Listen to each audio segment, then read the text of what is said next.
जय हिंद विद्यार्थियों, आप सभी को मेरे तरफ से महाशिवरात्रि की शुभकामनाएं।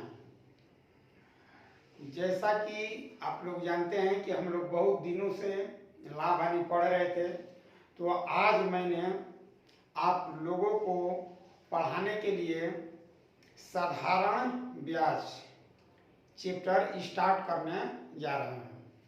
ये जो साधारण ब्याज है, हर एक एग्जाम में, चाहे कोई भी एग्जाम हो, बैंक के हो, रेलवे का हो, ऐसे सभी एग्जाम में एक या दो प्रश्न मिलेंगे ही मिलेंगे।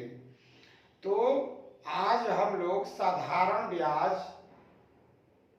टाइप वाइज करके पढ़ेंगे। अब जो भी क्वेश्चन आपको मिलेगा वह टाइप वाइज करके, तो साधारण ब्याज हम लोग पढ़ेंगे 7 या 8 टाइप में, सारे के सारे टॉपिक।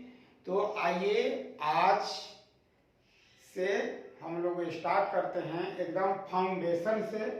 जो न्यूली बच्चे होते हैं, जो नई तैयारी करने के लिए सोच रहे हैं, जो फिलहाल इंटर का एग्जाम दे चुके हैं, वैसे बच्चों के लिए बहुत ही लाभदायक ये बैच है।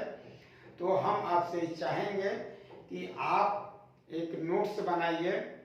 मैं चैप्टर है टाइप वाइज करके सारे साधारण ब्याज को अच्छी तरह से एकदम, मतलब ग्रुप डी लेवल से लेके सीजीएल रैंक तक सारे क्वेश्चन, एसएससी जीडी के लिए, बिहार पुलिस के लिए जितने भी एग्जाम हैं, उन सारे बिंदुओं को ध्यान में रखकर इस चैप्टर को मैं पढ़ाऊंगा।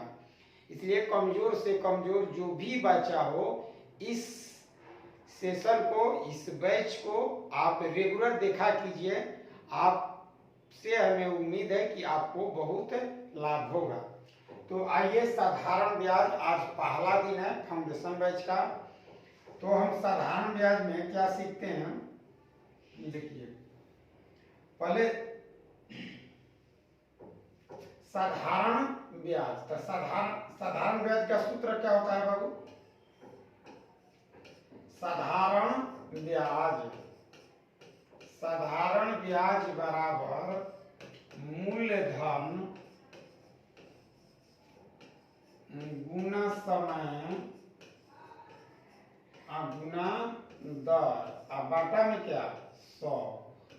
मैंने इसे आप चाहे कि सिंबल के रूप में लिखे, संकेत के रूप में लिखना चाहते हैं आप, तो ऐसा ही बराबर होता है PRT बाटा में 100। यही मेन फार्मूला है आपका।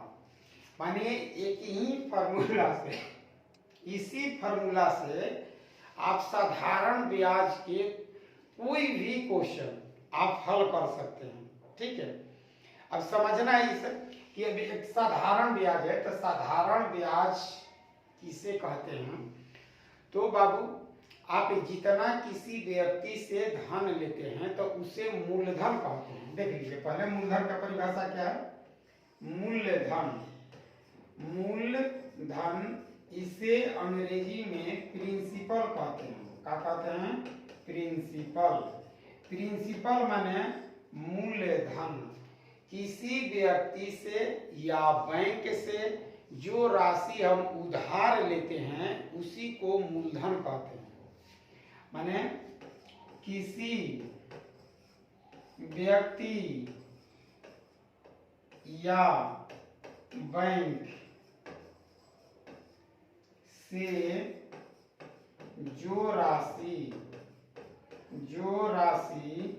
उधार ली जाती है,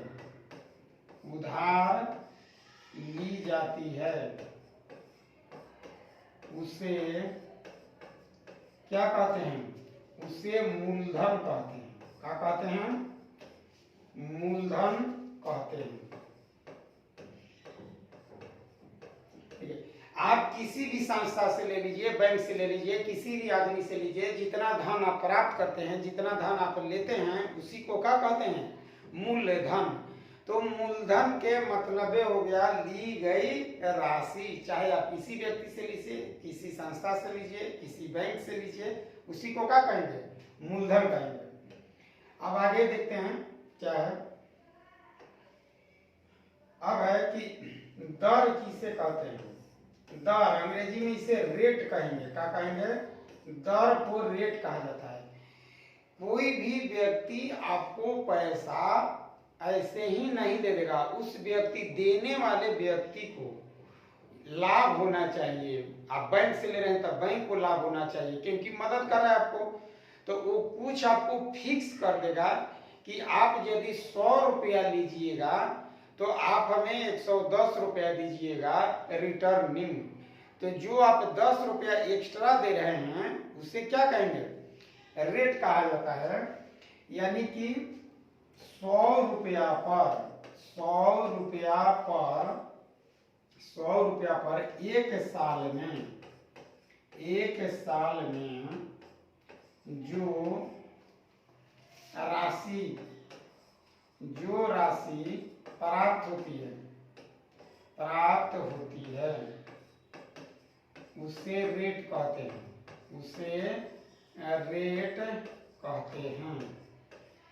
एक साल में 100 रुपया पर जो राशि प्राप्त हो गई वही आपका क्या कहलाया? रेट कहलाता है। अब है कि समय, तो समय आपको दिया रहता है, समय बराबर यानी कि टाइम। तो टाइम आपको दिया रहेगा। टाइम क्या है? जैसे 1 साल, 2 साल, 3 साल, 4 साल, आप कितना समय के लिए धन लेते हैं उसी को जिस दिन आप लिए आज जिस दिन आप लौटाएंगे तो उस सारे टाइम को जोड़ दिया जाएगा और जोड़ के देख लिया जाएगा कि 1 साल है, 2 साल है, 3 साल है, या 1.5 साल है, या 18 महीना है, या 24 महीना है, 48 महीना है, जो भी हो, चाहे 365 दिन हो, 73 दिन हो, 165 दिन हो, दिन के हिसाब से भी आता है। तो इस तरह से आपका समय हो जाएगा। एक है आपका मिश्र धन। एक क्या है? मिश्र धन। तो मिश्र धन का मतलब होता है अमाउंट। क्या होता है? अमाउंट। अब है कि जो राशि आप लिए थे, जितने समय के लिए आप लिए थे, उतने समय के बाद जो लौटाते हैं उसी को क्या कहते हैं? मिश्र धन। जैसे आप 10,000 रुपया लिए, 10 साल खातिर लिए, 10% के रेट के लिए लिए, तो अगर 10 साल के बाद यदि आप 15,000 रुपया लौटा देते हैं तो उस 15,000 को क्या कहते हैं? मिश्र धन कहते हैं। तो इस तरह से आपका ये मिश्र धन का परिभाषा हो जाएगा कि समय पूरा हो जाने पर जो राशि लौटाई जाती है उसी को क्या कहते हैं? मिश्र धन कहते हैं। मान लीजिए ना कि 100 रुपया हम किसी व्यक्ति से लिए, साल भर के बाद वो 150 रुपया हो गया, तो 150 रुपया को हम लोग क्या कहेंगे? मिश्र धन कहेंगे। तो आइए इसी के साथ हम लोग देखते हैं कि सूत्र देख लेते हैं, ठीक है ना। तो सूत्र एक देखे हम लोग कि एसआई बराबर क्या होता है? PRT अब बटा में क्या हो गया? 100। तो इसे, ये मेन फार्मूला है, इसी फार्मूला से आप चाहे तो सारे क्वेश्चन को हल कर सकते हैं। अब देखिए इसमें फार्मूला और लेते हैं कि यदि P बराबर 100 मान लेते हैं कि P 100 रुपया है, मूलधन कितना है? 100 रुपया है। तो आप एसआई बराबर अगर लिखिएगा तो 100 गुना RT बटा में 100। देखिए 100 ले 100 कट जाएगा, तो एसआई बराबर क्या गया? RT। तो इसका मतलब हुआ कि अगर मूलधन मेरा 100 रुपया है, मूलधन का रुपया है 100 रुपया है, तो RT को क्या कहेंगे? एसआई कहते हैं। मतलब साधारण ब्याज में R और T दोनों अगर गुणा कर दिया जाए, दोनों के गुणनफल के बराबर क्या हो जाता है? साधारण ब्याज होता है। यह तभी होगा जब मूलधन 100 रुपया हो। अब यहां से देखिए आप निकाल सकते हैं एसआई बराबर, एक बहुत सारा क्वेश्चन आता है, ऐसा क्वेश्चन इस पर आता है आप सोच भी नहीं सकते हैं। बहुत मतलब 10 सेकंड में आप बना सकते हैं कोई भी क्वेश्चन इस पैटर्न पर अगर आपको आए तो। अब यहाँ से देखिए हम लोग लिखते हैं कि ए बराबर का होता है पी प्लस एस आई। ए माने अमाउंट मिश्र धन, पी माने मूलधन, एस आई माने साधारण ब्याज। तो यहाँ देखिए तो पी को तो हम लोग 100 मान लेते हैं, आप प्लस एस आई के बदला में आर टी लिखे आप, यानी कि ए का एक ई भी सूत्र होता है मिश्रधन बराबर 100 प्लस आर टी। 100 मिश्रधन किसको कहते हैं? 100 प्लस आर टी को क्या कहेंगे? मिश्रधन कहेंगे। ठीक है ना। तो ये एक हम लोग पैटर्न जान गए। अब आगे देखिए क्या सीखेंगे हम लोग।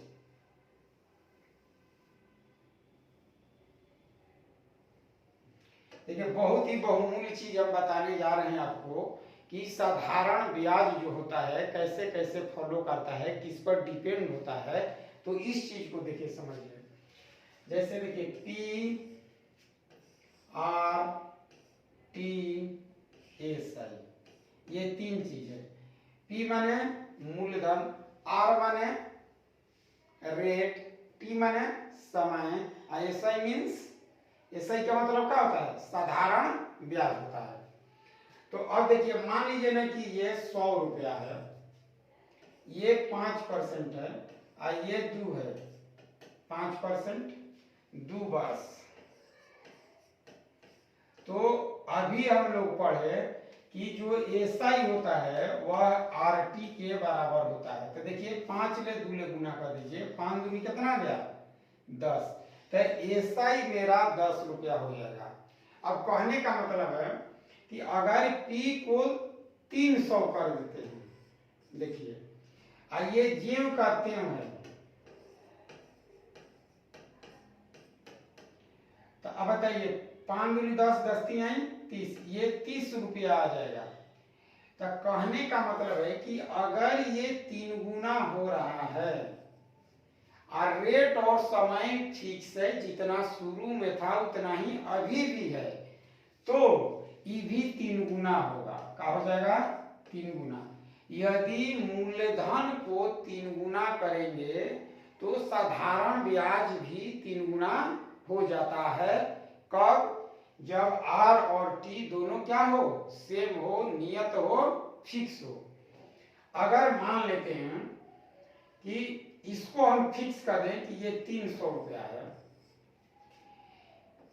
ये भी फिक्स कर देते हैं कि 5% है, और ये हम कर देते हैं 4 कर देते हैं, तो 4 दूनी कै बरस? 8 बरस। तो अब देखिए जो ब्याज हमें मिलेगा, समय को आप कै गुना कर दिए? 4 गुना कर दिए। तो 4 गुना कर दिए तो ये भी 4 गुना हो जाएगा। क्या हो जाएगा? 4 गुना। तो 30 चौका 120, आप निकाल के भी दे सकते हैं। 8 5 40, 40 किया 120। यानी कि मूलधन और रेट दोनों फिक्स कर दिया जाए तो समय 3 गुना कीजिएगा तो साधारण ब्याज 3 गुना मिलेगा, 4 गुना कीजिएगा 4 गुना, 5 गुना कीजिएगा 5 गुना। अब मान लेते हैं कि ये 300 का 300 ही है, ये 8 वर्ष के 8 वर्ष है, और ये मान लेते हैं हम कह देते हैं 10% कर देते हैं, यानी कि ये कई गुना कर दिए? 2 गुना कर दिए। तो अगर ये 2 गुना कर दिए तो बाबू ये भी 2 गुना हो जाएगा। कई गुना हो जाएगा? 2 गुना। तो ये कितना आ जाएगा? 12 दूनी 24, 240 रुपया। इस बात से, इस चार्ट से हम लोग क्या सीखे कि जो एसआई होता है, एसआई उस समानुपाती होता है पी आर टी का। पी आर टी का समानुपाती होता है, यानी कि ये 2 गुना होगा तो ये 2 गुना हो जाएगा, ये 3 गुना होगा तो ये 3 गुना हो जाएगा, ये 4 गुना होगा तो 4 गुना। अगर सब में पी आर और टी सबको गुना करते हैं तो एसआई उसके गुणनफल के बराबर हो जाएगा। ठीक है।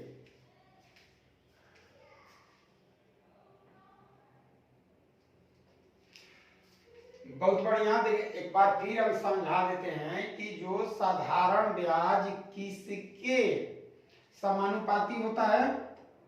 पी आर और टी को पी आर टी के गुणनफल के समानुपाती। मूलधन को दुगुना करेंगे साधारण ब्याज दुगुना हो जाएगा। यदि मूलधन को फिक्स देंगे समय को चौगुना करता है तो साधारण ब्याज चौगुना हो जाएगा। तो यही मेन है, इसी को आप लोग इस क्वेश्चन को यही हम लोग सीखना चाहते थे, यही कंसेप्ट है। तो आइए आज का जो नॉर्मल क्वेश्चन जैसे मान लेते हैं कि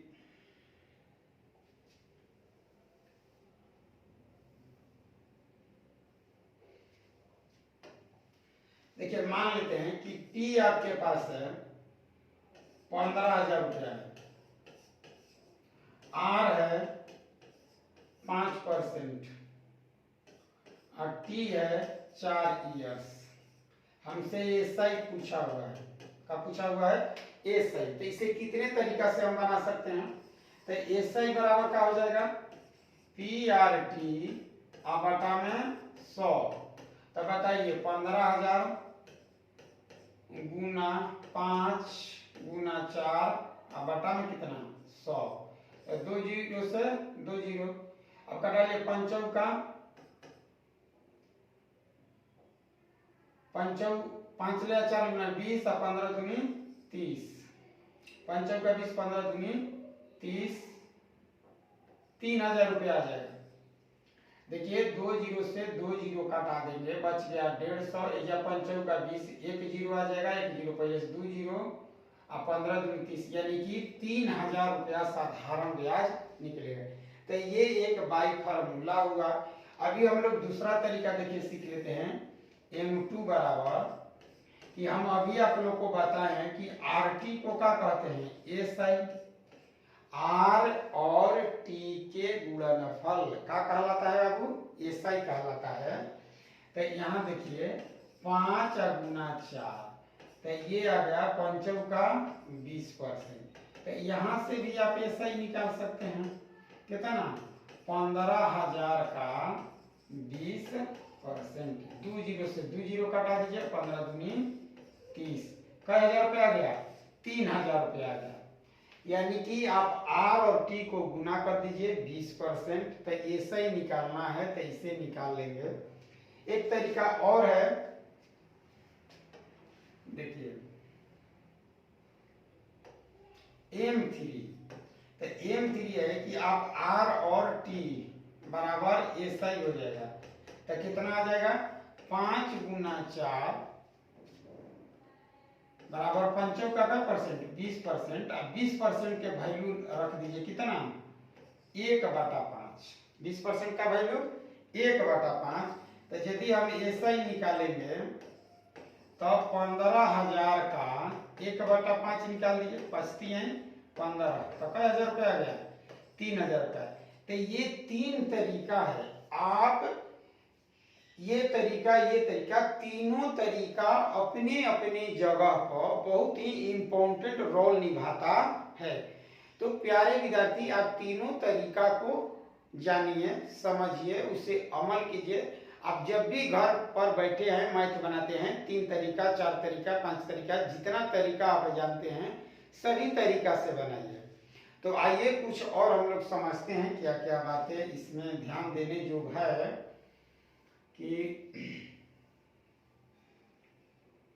देखिए आप समझिए कि 10% रेट दिया हुआ है, रेट लिखा हुआ है 10% वार्षिक।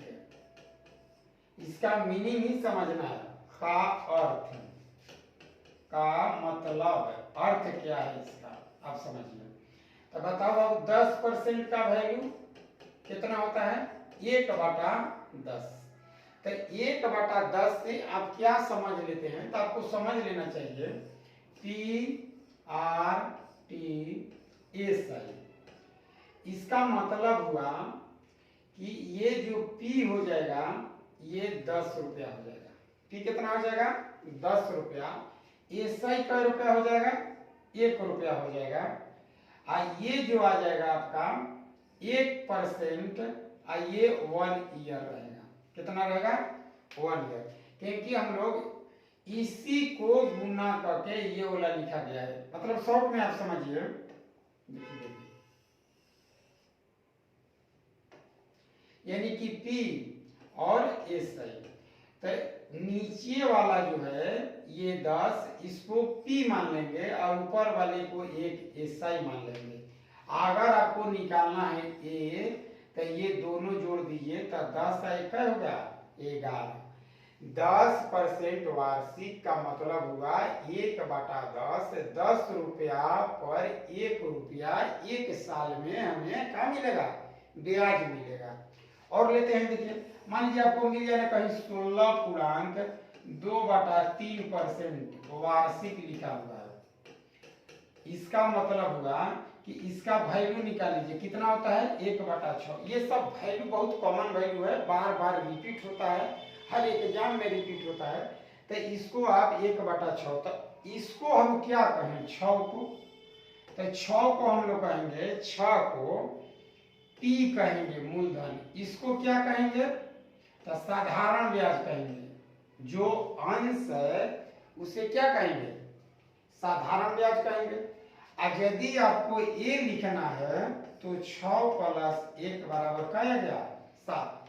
इस मेथड पर, इस तरीका पर बहुत सारे क्वेश्चन हम लोग हल करेंगे, जो कि पलक झपकते बहुत ही कम समय में आप बना सकते हैं। ठीक है, तो आइए आज अब चलते हैं, एक आसान सा क्वेश्चन लेते हैं। ठीक ना, देखिए आपको हम लोग कंसेप्ट पढ़नी है। आप इस क्वेश्चन को 5 सेकंड में पढ़िए और इसके बाद मैं बताऊंगा कि कैसे बनेगा।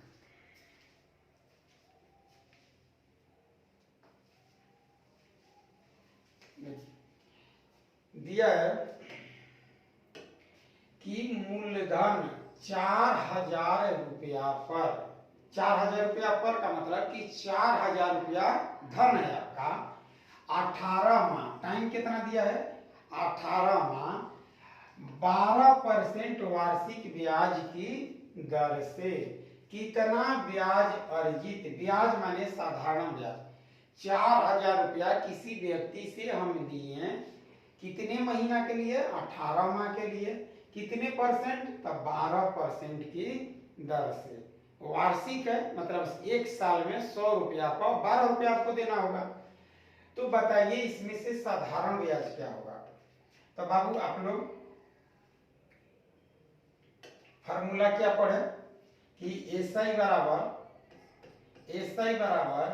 PRT, अब बटा में क्या पढ़े 100, तो आ गया 4000 रुपया, 18 माह बटा 12 बटा में 100। अब ना देखिए माह में है तो इसे 12 ले भाग देना पड़ेगा आपको, 18 माह को 12 ले भाग देना पड़ेगा, तब 12 ले 12 कटा दीजिए और इससे ये कटा दीजिए, तो 18 चौक क्या गया 72, 720, तो आंसर हो जाएगा 720। देखिए अच्छी तरह से, ठीक है। अब देखिए दूसरा तरीका से हम आपको बताते हैं। दूसरा तरीका है, अभी आप सीखे कि RT को क्या कहते हैं बाबू, SI कहते हैं। तो 18 माह बटा में 12 कर दीजिए, ये 12 है तो 12 ले 12 कटा दीजिए, तो कितना गया 18%। 100 रुपया का जो लगेगा वो 18%, तो बस 4000 का SI निकाल दीजिए, 4000 रुपया का 18%, तो 2 जीरो से 2 जीरो 18 72, 720 रुपया। इस तरह से इस क्वेश्चन का आंसर कितना आया 720 रुपया। ठीक, अब अगला क्वेश्चन लेते हैं।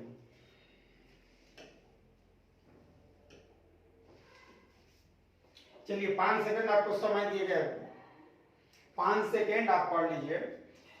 20,000 रुपया पर 10% वार्षिक साधारण ब्याज की दर से 10 वर्षों के बाद कितना हो जाएगा, कितना हो जाएगा अर्थात निस्सरधन आपको निकालना है। तो देखिए कितना सरल आसान क्वेश्चन ये है। ये सारे क्वेश्चन CGL में पूछा गया है। ये क्वेश्चन कहाँ पूछा गया है, CGL में।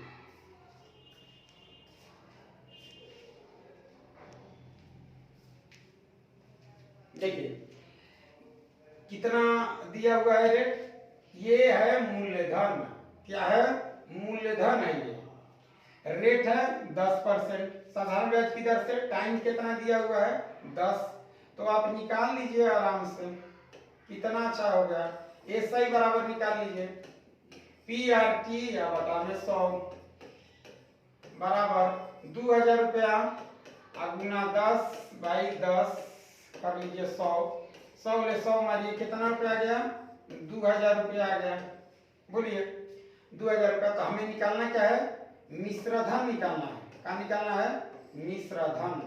तो मिश्रधन बराबर आप क्या जानते हैं, P प्लस एसआई, यानी कि 2000 में 2000 जोड़ दीजिए तो कई हजार रुपया आ गया, 4000 रुपया आ गया, यानी कि इस क्वेश्चन का आंसर क्या हो गया, 4000। तो ये एक ट्रेडिशनल परंपरा है, ऐसे सारे विद्यार्थी बनाते हैं। हम चाहते हैं कि आप थोड़ा अलग सोचिए, क्या सोचिए, अलग। तो यहाँ देखिए M2 मेथड है ये तथा M1 मेथड जो कि सब कोई बनाएगा। M2 में देखिए एसआई बराबर क्या होता है कि R और T, तो 10 गुना 10 बराबर कै परसेंट है, तो 100% आ गया। तब बताइए एसआई बराबर कितना आ जाएगा, 2000 का 100%, तो 100 ले 100 काट दीजिए तो कितना गया, 2000। तो एसआई मेरा निकल गया 2000, तो 2000 में 2000 जोड़ दीजिए तो कितना गया, 4000। यहाँ से आप ये निकाल सकते हैं P प्लस एसआई, तो P भी 2000 है, E भी है 2000, तो 2000 2000 4000, दोनों बराबरी आ गया था 4000। अब देखिए आप एक एग्जाम में कैसे बनाएंगे, तीसरा जो मेथड है, तीसरा मेथड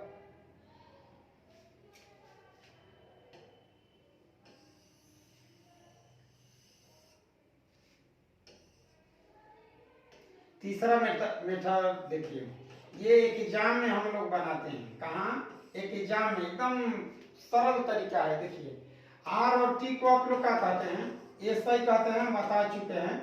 तो 10 गुना 10 बराबर क्या, 10 दहिया 100%, और 100% का मतलब होता है कि 100 बटा में 100 बराबर 1 बटा में 1 होता है। तो हम अभी बताए आपको कि 1 रुपया का एसआई 1 रुपया है, यानी कि P और एसआई ए लिखिए, तो ये 1 रुपया है, तो ये कै रुपया होगा, यो 1 रुपया है, तो 1 रुपया 1 रुपया कै रुपया हो जाएगा, 2 रुपया। अगर ये 2000 है, देखिए तब अगर इसका वैल्यू कई हजार रुपया है, 2000 रुपया है, तो इसका वैल्यू अब तो पूछा नहीं है, तो जब ये पूछा नहीं है तो हम निकालेंगे ही नहीं। तो जब नहीं निकालिएगा तो ये कितना आ जाएगा, 2 दूनी 4000 रुपया हो गया आंसर। देखिए तो कितना सरल तरीका है, 1 का वैल्यू 2000 है, तो 2 का वैल्यू कै हजार, 4000 रुपया। एक और तरीका से आप चाहे तो इसे बना सकते हैं। देखिए एक चौथा तरीका है आपके पास इसे बनाने के लिए, चौथा तरीका देखिए कि एसआई बराबर आरटी, यानी कि 10 गुना 10% बराबर क्या है, 100%। इसका भी मीनिंग होता है कि P और A अगर लिखना चाहते हैं तो ये 100 रुपया है, 100 में 100 जोड़ दीजिए तो ये 100 रुपया आ जाएगा, 200 रुपया आ जाएगा। तो ये 100 रुपया होगा तो 100 रुपया ब्याज, 100 रुपया का 100 रुपया ब्याज 200। अगर ये 2000 रुपया होता है तो ये कै हजार रुपया हो जाएगा, ये 4000 रुपया हो जाएगा। अगर ये बाबू 20 गुना होता है, 20 ले गुना कर देंगे 2000, तो ये 20 गुना हो जाएगा। तो देखिए ऐसे भी निकाल देंगे, अर्थात हम ए बराबर डायरेक्ट ही निकाल लेंगे 2000 रुपया का 200%। तो ये और ये कट जाएगा तो 2 दूनी कै 4000 रुपया आ गया। तो ये 4 तरीका है, ये हम आपको बता दिए कौन तरीका है, चौथा तरीका। तो 4 तरीका से इसको हम हल कर चुके हैं। आप भी घर पर इसे इसी तरह से बनाइए। अब आपके लिए एक क्वेश्चन और है जो देखिए, देखिए कितना सरल है।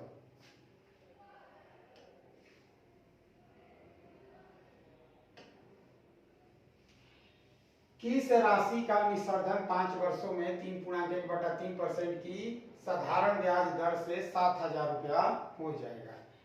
तो देखिए प्यारे बच्चों, ये निस्वर्धन दिया हुआ है, का है निस्वर्धन। ये तो जान ही गए कि रेट है, ये क्या है टाइम है। अब आपको इसे बनाने में बाई फार्मूला से आपका साधारण ब्याज का फार्मूला लिखिएगा, आपसे बनेगा ही नहीं, ठीक है। PRT से आप नहीं बना सकते हैं, तो हम यहाँ बनाएंगे कि SI बराबर का होगा R और T। तो बताइए 5 गुना 3.1/3%। तो 5 अतिथि के 9 आए के 10 बटा में 3/100। तो 1 जीरो से 1 जीरो, 5 दूनी 10। तो आ गया मेरा कितना है 1/6। देखिए कितना सरल बना लिया हम आपको। ये P हो गया, ये A हो गया, तो ये 6 रुपया होगा। 6 रुपया जो 6 नीचे है उसको मूलधन कहेंगे, और ये ऊपर वाला SI कहलाता है बाबू। क्या कहलाता है SI। ये वाला क्या कहलाता है P कहलाता है। और दोनों जोड़ दीजिएगा तो 6 का हो जाएगा 7 हो जाएगा। तो 6 रुपया का निस्वर्धन का रुपया होगा 7 रुपया। अब दिया है कि ये 7,000 है, माने 3 जीरो इस पर है, तो 3 जीरो इस पर भी आप चिपका दीजिए। दिस इज आंसर, यही आंसर होगा आपका 6,000। कई हजार रुपये आंसर होगा 6,000। तो ऐसे प्रश्नों को एक एग्जाम में इस मेथड से, तो देखिए तो मैंने 4 मेथड बताया आपको। हम आपको सिखाने की कोशिश कर रहे हैं कि एक ही रूल से हर क्वेश्चन को आप कत्ल नहीं कर सकते हैं, हर क्वेश्चन को आप जल्दी सॉल्यूशन नहीं दे सकते हैं एक ही तरीका से। तो किस क्वेश्चन को किस नियम से बनाना है, किस तरीका से बनाना है, तो उस सारे तरीका को आपको जानना चाहिए। अब एक और क्वेश्चन लास्ट आज का शायद क्वेश्चन है। हाँ देखिए, ये बाबू पूछा हुआ है क्वेश्चन CGL मेंस में 2000 में पूछा था कि 12,000 रुपए की राशि 15% की वार्षिक दर से 3 वर्षों का साधारण। देखिए कितना सरल है। इस CGL मेंस का ये क्वेश्चन है, वर्तमान में पूछा हुआ है, बहुत जल्दी ये क्वेश्चन आया हुआ है, ठीक ना, 2022 का मेंस का है। तो ऐसे ऐसे कभी कभी इक्का दुक्का प्रश्न आ ही जाते हैं, आपको घबराना नहीं है। अब ये नहीं सोचना है कितना आसान आता नहीं, अरे भाई आता है, कुछ ही क्वेश्चन होता है। तब देखिए इसे एकदम आराम से आप बना लीजिए। SI बराबर देख लीजिए 12,000 रुपया है, 15% है, आज 3 वर्ष खाती है। कितना आसान है देख लीजिए, 2 जीरो से 2 जीरो कटा लीजिए। कैसे कटाइए, अब तक गुना करना पड़ेगा। गुना कर दिए 12 गुना 15 180, 18 3 54 540, यानी कि ये वाला आंसर हो जाएगा। नहीं तो आप ऐसे भी बना सकते हैं। SI को क्या कहते हैं RT, यानी कि 15 गुने कितना था जी 3 वर्ष, अब बटा में 100 कटा दीजिए, 5 3 15 20 25 100, तो 9 बटा में कितना 20, 9 बटा में 20। तो हमको निकालना क्या है, देखिए हमको निकालना था SI, तो 12,000 का 9 बटा 20 निकाल दीजिए। देखिए कितना आसान हो गया, 20 का 120, 9 छक 54, तो 5400 रुपया आएगा। तो इस तरीका से ये M2 मेथड है, M2 एग्जाम में बनाइए इसे, ये आपका M1 मेथड है। तो आप लोगों ने क्या देखा कि अगर हम भिन्न भिन्न रूल से, अनेक रूल से जानते हैं तो हमारे क्वेश्चन को बहुत आसान बना देगा, ठीक ना। तो आज तक हम लोग ये पढ़े, अब आप लोग चैप्टर बाय चैप्टर मैं हमेशा डिटेल में अब लेके चलेंगे, और आपसे आग्रह है कि आप एक कॉपी ले लीजिए, इस सारे टॉपिक का आप फेयर बनाइए, लिखिए, हर तरह के क्वेश्चन हम आपको उपलब्ध कराएंगे। इसी के साथ जय हिंद।